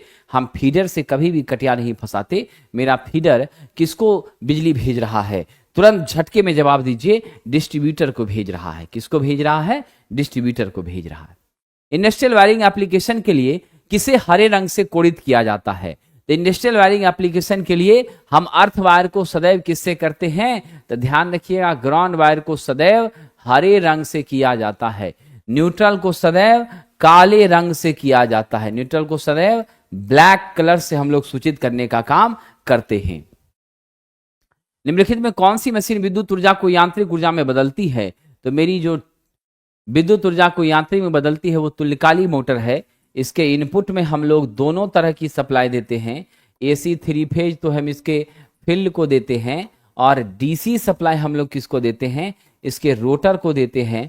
दोनों मेरी इलेक्ट्रिकल इनपुट है, और ये इलेक्ट्रिकल इनपुट जब प्रदान किया है तो हमें आउटपुट में क्या हो जाता है, यांत्रिक शक्ति मिलती है। That is the example of synchronous machine. Option number आपका क्या हो गया, बी। 50 हर्ट्ज की आवृत्ति पर 750 आरपीएम, तो मेरा NS कितना हो गया, 750 आरपीएम। मेरी फ्रीक्वेंसी कितनी हो गई, 50 हर्ट्ज। आपसे पूछ रहा है सरकार पोल कितना होगा। आप फॉर्मूला जानते हैं NS बराबर 120 F/P होता है। यहां से हम एक काम करते हैं, P का मान निकालें तो क्या हो जाएगा, 120 F/NS हो जाएगा। यानी आप 120 गुना 50 बटे आप 750 कर रहे हैं। सिंप्लीफाई कर लीजिएगा, how much will be the number, 6000/750 आपका क्या हो जाएगा साहब, 8 हो जाएगा। मेरे पोल की संख्या यहां पर कितनी होगी दोस्तों, 8 होगी। आप जानते हैं पोल जब भी होता है जोड़े में होता है, पेयर में होता है, इसलिए यहां पर जो ऑप्शन है we are going with option number A, 8। चलिए अगला है, बैटरी चार्ज करते समय इलेक्ट्रोलाइट का तापमान किसी भी हाल में 40 डिग्री सेल्सियस से अधिक नहीं होना चाहिए। समझ गए, 40 से ऊपर टेम्परेचर हम रखने का कतई प्रयास नहीं करते। अगर आप इससे ऊपर तापमान बढ़ाते हैं, हाइड्रोजन और ऑक्सीजन क्या करेगा, परस्पर संयोग करेगा और संयोग करके उसमें विस्फोट होने की संभावना भी बन जाएगी और आपका बहुत भारी नुकसान हो जाएगा। इसलिए हम ऐसा करने से हमेशा बचते हैं साथियों। चलिए अगला प्रश्न है, आगे आपको छोटी सी जानकारी दे दूं, प्लेटफॉर्म ऑनलाइन टेस्ट हमारा एक एप्लीकेशन है। क्या नाम है मेरे एप्लीकेशन का, प्लेटफॉर्म ऑनलाइन टेस्ट। उस एप्लीकेशन पर अभी जो टेस्ट मैं डिस्कस कर रहा हूं, ये 12 नंबर का टेस्ट, यहां पर टोटल 20 सेट हम आपकी सेवा में लेकर आए हैं और इस सेट का अनलिमिटेड एक्सेस है। आप अनलिमिटेड बार टेस्ट दे सकते हैं, सभी का डिस्कशन वीडियो प्राप्त कर सकते हैं, इसका सॉल्यूशन PDF भी वहां से आप प्राप्त कर सकते हैं। तो इस टेस्ट से आप जुड़ सकते हैं। प्लेटफॉर्म ऑनलाइन टेस्ट एप्लीकेशन को डाउनलोड करके मात्र 150 रुपए में ये उपलब्ध है, ठीक है। और हमारी रेलवे के लिए 26 सेट की एक बुक आई है रिसेंटली। ये बुक बहुत ज्यादा आपको मदद पहुंचाएगी क्वेश्चन को पकड़ बनाने में, आपको सफलता दिलाने में। 6 सेट यहां पर क्या है, प्रीवियस ईयर के सॉल्व हैं, डिटेल में बाइलिंगुअल क्वेश्चन है और आंसर एक्सप्लेनेशन में आपका है, डिटेल एक्सप्लेनेशन में है। और 20 प्रैक्टिस सेट का दिया है, मार्केट में उपलब्ध है। किसी भी तरह की सूचना अगर इससे संबंधित लेनी हो 7079212121 पर आप संपर्क करके आप विशेष जानकारी भी प्राप्त कर सकते हैं। बहुत बहुत धन्यवाद। आइए आगे बढ़ते हैं। अगला है, AC सर्किट में अगर वोल्टेज और करंट के बीच का फेज अंतर क्या हो जाए। अगर मेरा वोल्टेज और करंट के बीच का फेज अंतर 90 का हो जाए तो जरा बताइएगा क्या स्थिति बनेगी। अगर वोल्टेज करंट के बीच का कोण 90 का हो जाए, हम पावर की बात करेंगे तो P बराबर क्या लिखते हैं, VI cos phi लिखते हैं। V रहने दीजिए, I रहने दीजिए, यहाँ cos 90 हो जाएगा। cos 90 का मान 0 होता है।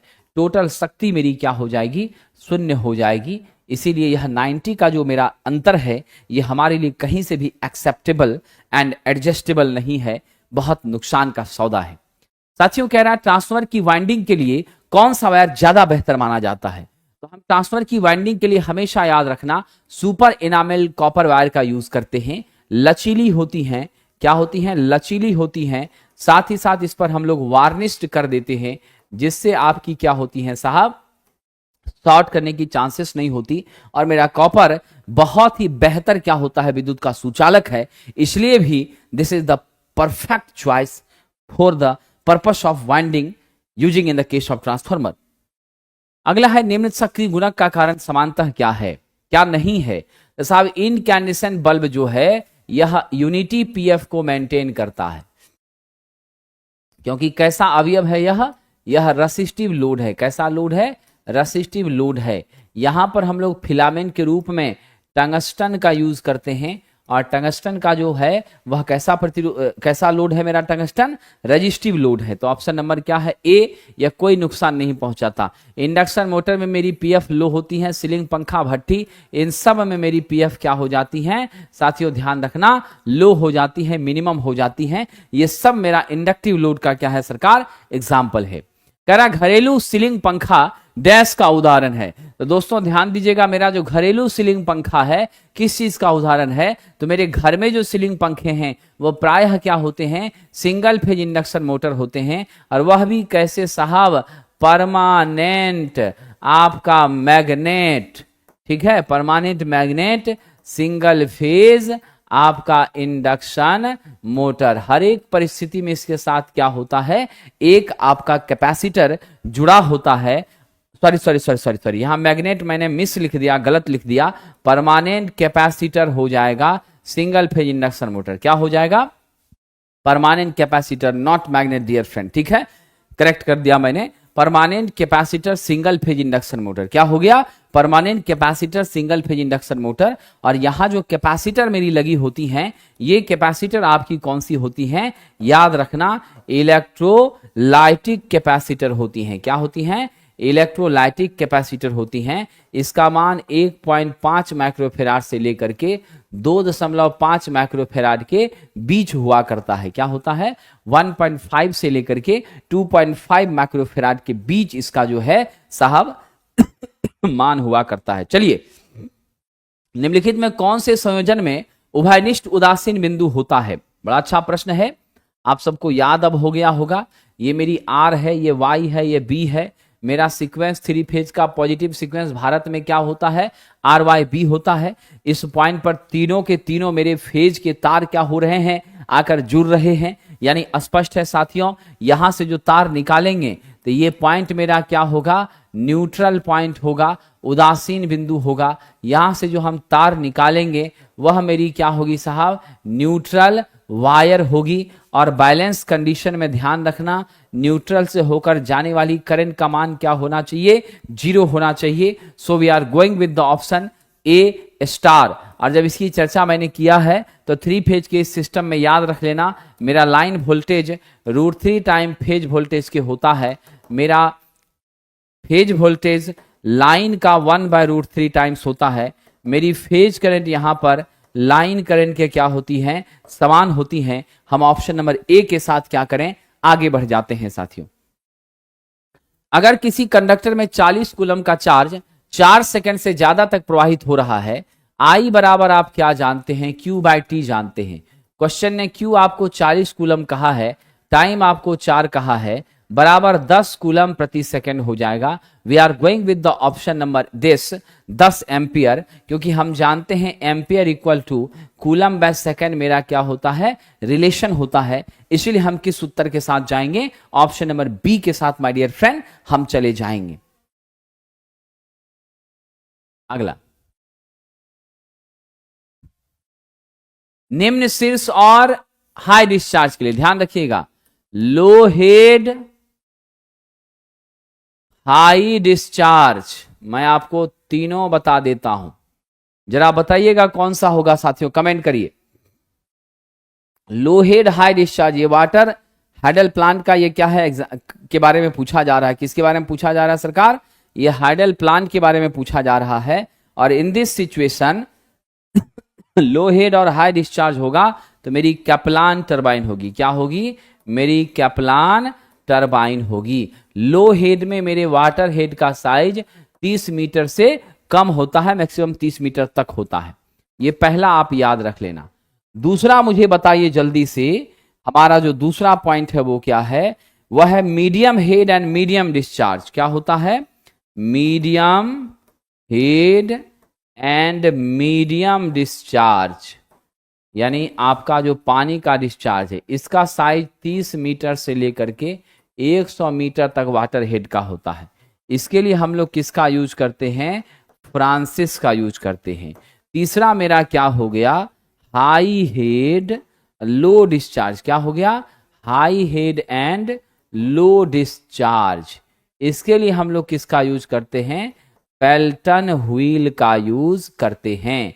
ये साइज मेरा 100 मीटर से क्या होता है?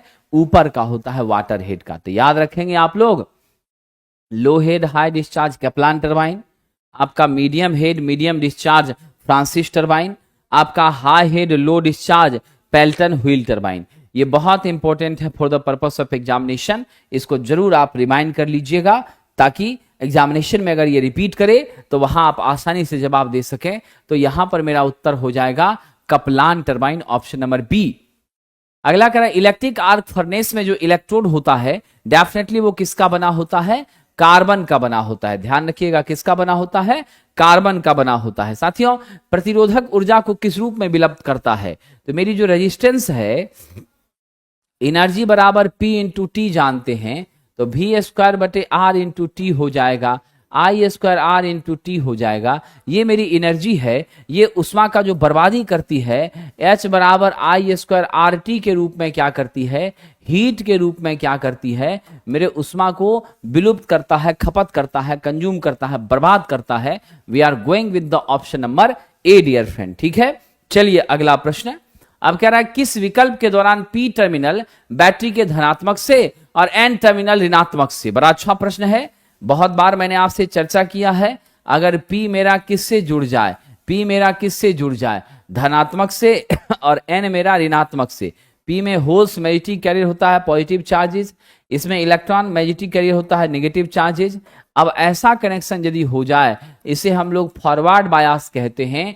इसमें मेरी पोटेंशियल बैरियर भी क्या होती है, मेरी पोटेंशियल बैरियर भी क्या होती है, कम हो जाती हैं। बड़े आराम से मेरा धारा का संचरण होता है। We are going with the option number A, अग्र अभिनति forward biasing.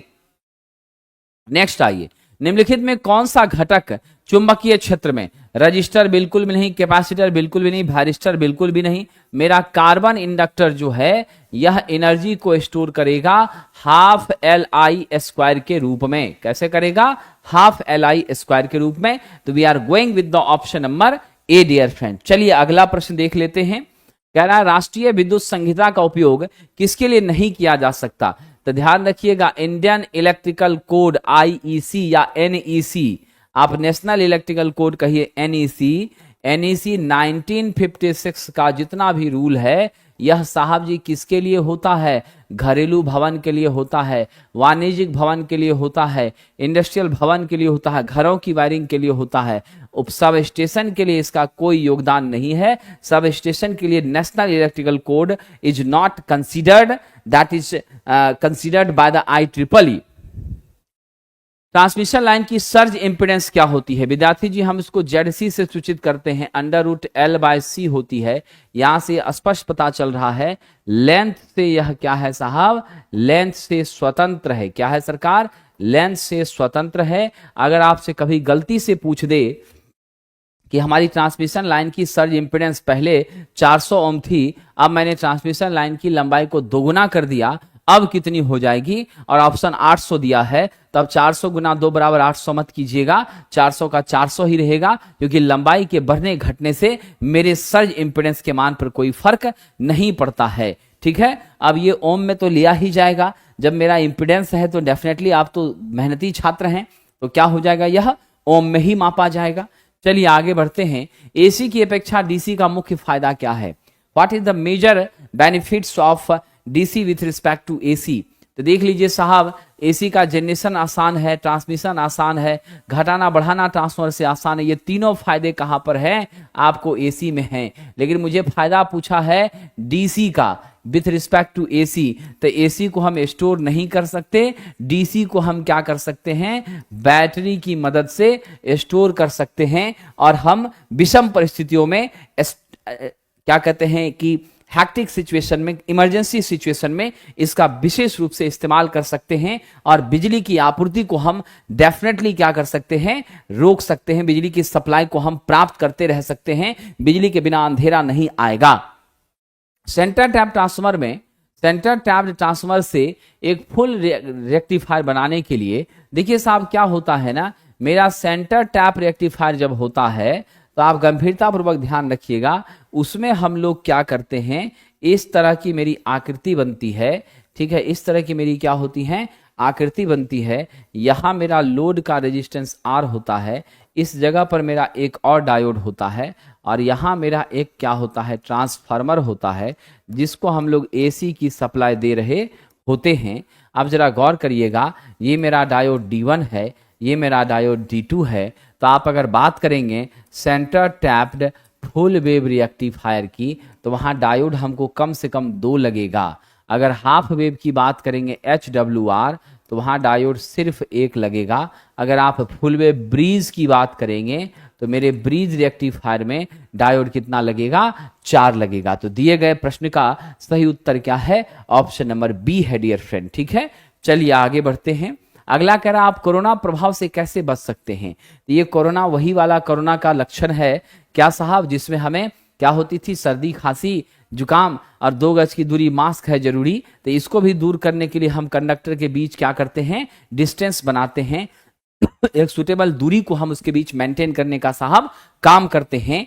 Now the real answer for this is conductor और ACSR कंडक्टर के प्रयोग के बीच में अगर आपने सुटेबल अंतराल पैदा कर दिया, दूरी आपने ठीक ठाक मेंटेन की है, तो आप ध्यान रखेंगे कि हमारी क्या हो जाएगी, कोरोना लॉसेस रिड्यूस कर जाएगी, मिनिमाइज हो जाएगी। ठीक है, ये अत्यंत महत्वपूर्ण बात है। उसके बाद साथियों हम बंडल कंडक्टर का यूज करके भी कोरोना को क्या करते हैं, कम करते हैं। ऐसे कई सारे आपके रीजंस हैं, हालांकि इससे ओजोन को भी क्या होता है, नुकसान पहुंचता है। आइए, कोरोना के कारण ओजोन की उपस्थिति विद्युत प्रणालियों पर क्या प्रभाव डालती है, अभी मैंने चर्चा की और क्वेश्चन आ भी गया, क्या प्रभाव डालती है। तो आपके कंडक्टर्स में क्या होते हैं, जंग लगने लग जाते हैं, मेरे कंडक्टर में कोरोजन होने लगता है, that becomes oxidation and it reduces the strength of the conductor, और मेरे कंडक्टर की मजबूती को क्या करता है, यह कमजोर बना देता है। रुक्मिणी प्रकाशन की ये किताबें आपकी बहुत मददगार साबित होंगी साथियों। बेसिक साइंस इंजीनियरिंग ड्राइंग की बुक है, इलेक्ट्रिकल ट्रेड थ्योरी की बुक है, ये ऑटोमोबाइल की बुक है, ये मैकेनिकल ग्रुप की बुक है। ये बुक मार्केट में उपलब्ध है, इनकी मदद से आपको अपनी तैयारी में बहुत मजबूती मिलेगी और आप उम्मीद है कि आप सब जरूर इस बुक का प्रयोग करके अपनी पढ़ाई कर रहे होंगे। साथियों कह रहा है प्रोग्रेसिव लैप या वेव बाइंडिंग में फ्रंट पिच कितना होता है, तो हमेशा के लिए ध्यान रख लीजिएगा सरकार, प्रोग्रेसिव लैप या वेव हो उसमें हमेशा मेरा वाई एफ लेस देन क्या होता है, वाई बी होता है। ठीक है, क्या होता है, वाई एफ प्रोग्रेसिव में लेस देन वाई बी होता है। कहां पर, प्रोग्रेसिव में, प्रोग्रेसिव में। अगर यही रेट्रोग्रेसिव की बात होगी, रेट्रोग्रेसिव की बात होगी, तो वहां वाई एफ आपका ग्रेटर किससे होता है, वाई बी से होता है, समझ गए। और प्रोग्रेसिव में मेरी कम्यूटेटर पिच वाई सी का मान +1 होता है, इसमें मेरी वाई सी का मान -1 होता है। ये आप ध्यान रखेंगे। We are going with option number A. Rotary converter में रोटर शाफ्ट के एक और कम्यूटेटर लगाया जाता है, जबकि डैश में स्लिप रिंग लगाते हैं। तो हम लोग क्या करते हैं, एक तरफ हमने कम्यूटेटर लगाया है, तो दूसरे रोटर के दूसरे पक्ष में क्या लगाते हैं, स्लिप रिंग लगाते हैं। आप ये ध्यान रखिएगा, क्योंकि यही स्लिप रिंग की मदद से क्या होगा, तो हमारा निश्चित रूप से मैकेनिकल पावर ट्रांसफर होकर के कहां आएगा साथियों, तो वो ट्रांसफर होकर के हमारे जनरेटर में आएगा, और फिर मेरी जनरेटर उस यांत्रिक ऊर्जा को प्राप्त करके वापस क्या करेगी, तो हमें विद्युत ऊर्जा देगी। और वह जो कन्वर्जन होगा वह किस में होगा, एसी से डीसी में कन्वर्जन होगा। ये व्यवस्थाएं मेरी रोटरी कन्वर्टर कहलाती हैं। ठीक है, तो we are going with option number D. Correct. Transistor में बहुत डैश पर शक्ति खपत बिल्कुल निम्न होती है। हमारे ट्रांजिस्टर की बात हो रही है सरकार, अगर लो वोल्टेज हो तो क्या होता है, मेरी पावर की कंजप्शन बहुत कम होती है। मेरा ट्रांजिस्टर जो होता है वह आपका कैसा डिवाइस है, करेंट कंट्रोल डिवाइस है। क्या है सरकार, करेंट कंट्रोल डिवाइस है। सिग्नल एम्पलीफिकेशन में इसकी बड़ी भूमिका होती है, एम्पलीफायर के निर्माण में इसका बहुत ज़्यादा योगदान है। आप ध्यान रखिएगा, 2 तरह का है, मेरा पीएनपी और एनपीएन है। इसमें 2 जंक्शन होते हैं। क्या होते हैं, 2 जंक्शन होते हैं, और आपके 3 टर्मिनल होते हैं, और आपका 3 क्या होता है साहब, लेयर होता है। ये आप ध्यान देंगे। We are going with option number B. किसके मदद के साथ एक एसी जनरेटर विद्युत ऊर्जा को बाहरी भाग के लिए देता है, ऐसा कौन सा व्यवस्था है जिसकी मदद से हम एसी किसको दे पाते हैं, एक्सटर्नल सर्किट को दे पाते हैं। What should be the correct answer for this question, my dear friend? तो we are using the help with slip ring, because slip ring क्या काम कर रहा है, मेरे मूविंग ऑब्जेक्ट्स का स्टेशनरी ऑब्जेक्ट के साथ संबंध बना रहा है, उसके साथ कम्युनिकेशन बना रहा है, कॉन्टैक्ट बना रहा है, और वही कॉन्टैक्ट हमारी क्या करती है, तो डेफिनेटली आप याद रखिएगा, हमारे अगले डिवाइस को, मेरे लोड को संपर्क बनाने में बड़ी मदद करती है, और फिर लोड को सप्लाई मिल पाता है। साहब 3 फेज प्रेरण मोटर में स्टार डेल्टा स्टार्टर किस लिए प्रयोग किया जाता है, जल्दी से बताइएगा। स्टार डेल्टा स्टार्टर का जो प्रयोग होता है, सबसे छोटी बात वो ये है कि यह हम लोग 5 HP से लेकर के 20 HP तक के स्क्वायरल केज इंडक्शन मोटर, जो मेरा 3 फेज का इंडक्शन मोटर है, उसमें करते हैं। पहली बात। दूसरी बात, मेरी मशीन सेल्फ स्टार्टिंग होती हैं। सिर्फ हमें क्या करना है साहब जी, ध्यान रखिएगा, स्टार्टिंग जो है हमारी स्टार्टिंग करंट जो आपकी होती है IST, यह मेरे फुल लोड करंट का 5 से 7 गुना होता है IFL का। जब हम स्टार लगाते हैं तो मेरी VPH क्या हो जाती है, VL/√3 हो जाती हैं। इस वोल्टेज के कम होने से मेरे I स्टार्टिंग के मान में भी क्या आती है, कमी आती है। इससे मेरा जो सिस्टम है वो क्या होता है, सेफ और सुरक्षित हो जाता है। तो हम ऑप्शन नंबर कौन सा सही स्वीकार कर लें साहब, प्रारंभिक धारा को कम करने के लिए, क्योंकि मैंने आपसे कहा है मेरी स्टार्टर जो 3 फेज इंडक्शन मोटर में यूज होती हैं वह 2 ही काम के लिए होती हैं, ओवर करंट से सुरक्षा एवं साहब जी आपका अंडर वोल्टेज से सुरक्षा। किन 2 चीजों से सुरक्षा, ओवर करंट और अंडर वोल्टेज से सुरक्षा के लिए हम इसका क्या करते हैं, इस्तेमाल करते हैं। ये ध्यान रखिएगा, ठीक है। चलिए आगे बढ़ते हैं। आप इलेक्ट्रीशियन OBC हैं मुंबई जोन से, क्यों नहीं चांस है? जब आपने CBT 1 निकाला है तो आप में ताकत है, आप मेहनत कर रहे हैं, बचे हुए समय का सदुपयोग कर रहे हैं। दुनिया की कोई ताकत आपका रिजल्ट रोक पाएगी क्या?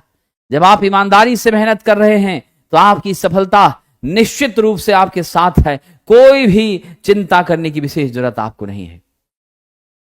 विद्यार्थी, बुक के टेस्ट में अलग क्वेश्चन है तो ये तो और भी अच्छी बात है, क्योंकि आपको ज्यादा से ज्यादा क्वेश्चन को प्रैक्टिस करने का मौका मिल रहा है कि नहीं है? और ज्यादा से ज्यादा क्वेश्चन को जब आप प्रैक्टिस कर रहे हैं तो आप अपने लक्ष्य के क्या हो रहे हैं, करीब हो रहे हैं। क्या हो रहे हैं? अपने लक्ष्य के करीब हो रहे हैं, इसमें कोई शक नहीं है। ये मेरा है ओवर करंट, ये मेरा है अंडर वोल्टेज। तो हम यहां पर स्टार्टर जो है, स्टार्टर का जो हम प्रयोग कर रहे हैं मशीन को स्टार्ट करने के लिए नहीं, यहां हम स्टार्टर का प्रयोग कर रहे हैं ओवर करंट और अंडर वोल्टेज से सुरक्षा के लिए। किसके लिए साहब? सुरक्षा के लिए प्रयोग कर रहे हैं। अगला है लंबी दूरी का ट्रांसमिशन लाइन डैश पर किया जाता है। बड़ा अच्छा प्रश्न है सरकार।